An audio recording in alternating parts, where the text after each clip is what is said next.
Welcome back to another explainer. So imagine for a second, your body's own defense system suddenly turns its weapons inward. But we're not talking about it attacking your joints or your organs here. We're talking about it attacking your mind. Today, we're unraveling a profound medical mystery that bridges the gap between mind and body in ways you've probably never even considered. We're looking at a completely startling discovery that's literally shaking the foundations of modern psychiatry. It's this realization that severe, debilitating psychiatric symptoms are frequently not primary mental disorders at all. No, they're actually the catastrophic mistakes of an overactive immune system. For those of you who love structured visual learning, you are absolutely in the right place. We're going to trace the exact, deeply fascinating mechanisms of this whole phenomenon right here on screen, step by step. Let's get into it. Okay, let's dive into this. To really understand how this happens, we have to start with a fascinating observation from researcher Richard Preschel. He points out something that's almost poetic, but honestly pretty terrifying. The immune system makes catastrophic errors structurally analogous to the brain's psychoses. Just think about that concept for a second. Both the psychotic mind and the autoimmune system are failing at the exact same fundamental biological task. They're both failing to discriminate between self and non-self, right? The immune system attacks the body's own healthy tissues because it mistakenly thinks they're foreign invaders. And in the exact same way, the psychotic mind misinterprets its own thoughts or benign external signals as severe alien threats. Now, for a long time, this was just seen as a really elegant philosophical metaphor. A neat way to compare two totally different systems. But we need to pivot our thinking today and ask the central question that's driving our entire investigation. What if this isn't just an analogy? What if this is a hard, mechanistic, biological reality? Like, what if the immune system's failure of self-recognition is actually the direct physical cause of these psychiatric symptoms? To find out if the body is literally tricking the mind, well, we've got to follow the data. Which brings us to Section 1, the hidden genetic signal. Take a look at this number. A 2.1 times risk. A massive 2025 study published in BMJ Mental Health analyzed over 1.5 million adults in the UK. Just try to picture a population that massive. That is an enormous amount of data, right? And out of that giant cohort, they found a staggering reality. Individuals who are already suffering from autoimmune conditions face roughly double the risk of affective disorders, like severe depression and anxiety, compared to the general population. I mean, this isn't just a slight statistical bump that we can shrug off. It's a massive, glaring epidemiological signal that these two distinct systems, your immunity and your mental health, are deeply physically intertwined. And this brilliantly illustrates exactly how deep that connection goes. We've got three convergent lines of evidence here. We just talked about the epidemiology, but look at the genetic overlap right in the center. The genetic architecture for these autoimmune diseases and psychiatric disorders overlaps heavily in the HLA complex. That stands for human leukocyte antigen, which is essentially the genetic control room for your immune system's threat detection. And most incredibly, the largest genetic studies on schizophrenia show that the genes associated with the disorder are heavily enriched in B lymphocyte lineages. Those are the exact white blood cells involved in your acquired immunity. So that's not the genetic signature of a purely neurological condition. That's the signature of an immune condition. And then on the far right, we see the definitive therapeutic proof.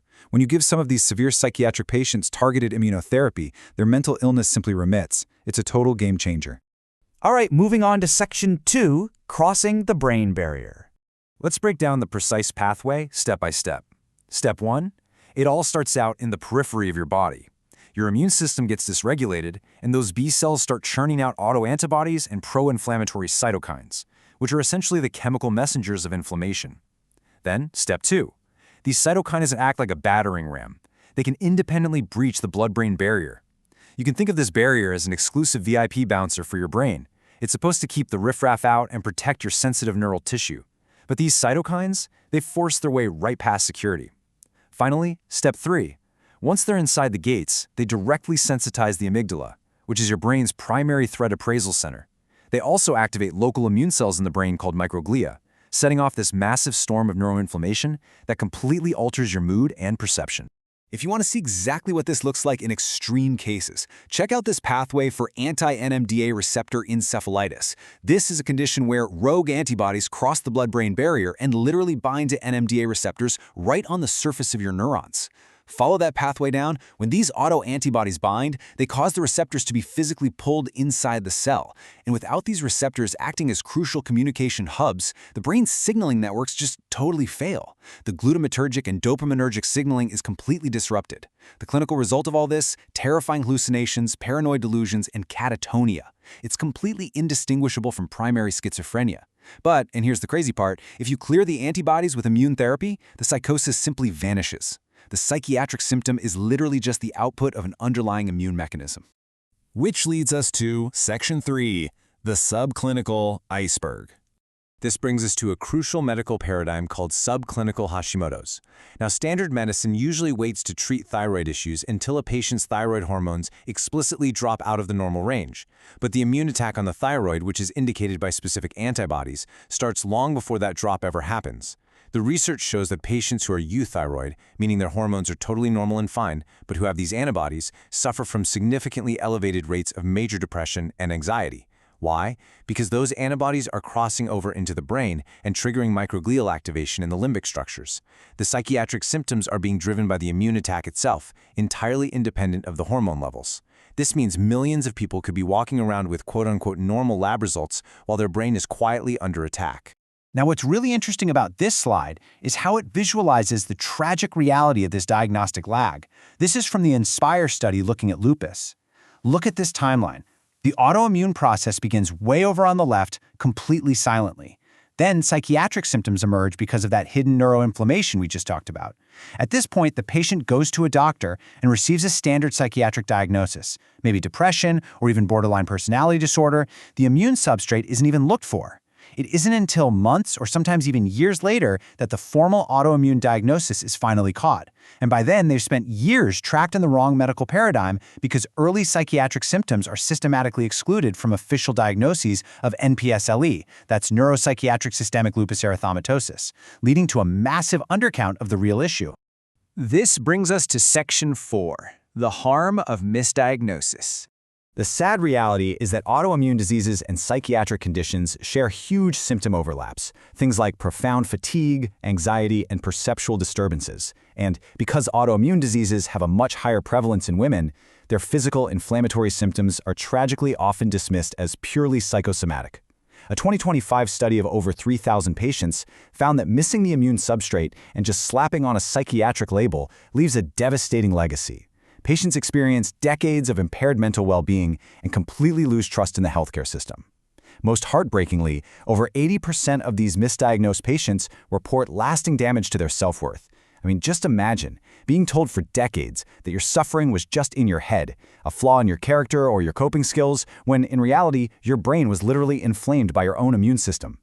And finally, Section 5, models mistaken for reality. So the crucial point is, how did modern medicine miss this so completely? Well, the answer is right here. On the left, we have the model, the psychiatric label. Things like depression or schizophrenia are just models. They organize clinical observations and they focus entirely on the output, the behavior. And then they're treated with psychotropic drugs that target that output. But on the right, we have the reality in these specific cases, a continuous autoimmune mechanism driving neuroinflammation. Naming the output without actually investigating the mechanism leaves the biological engine of the disease completely running. It's like trying to fix a software bug when your computer's hardware is literally overheating. You simply can't fix an immunological fire with a psychiatric band-aid. It desperately requires targeted immunotherapies like rituximab. We're going to wrap up this explainer with a final, really profound thought from Richard Preschel that I want you to take away with you today.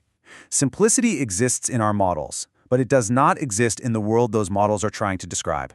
So the next time you hear a psychiatric condition described as stubborn or treatment-resistant, I want you to ask yourself, is the condition actually resistant to treatment, or is the patient just trapped inside a model that is way too simple to capture the deeply complex immunological reality of their suffering? Thank you so much for learning with us today. Keep asking those deep questions, and I'll catch you in the next explainer.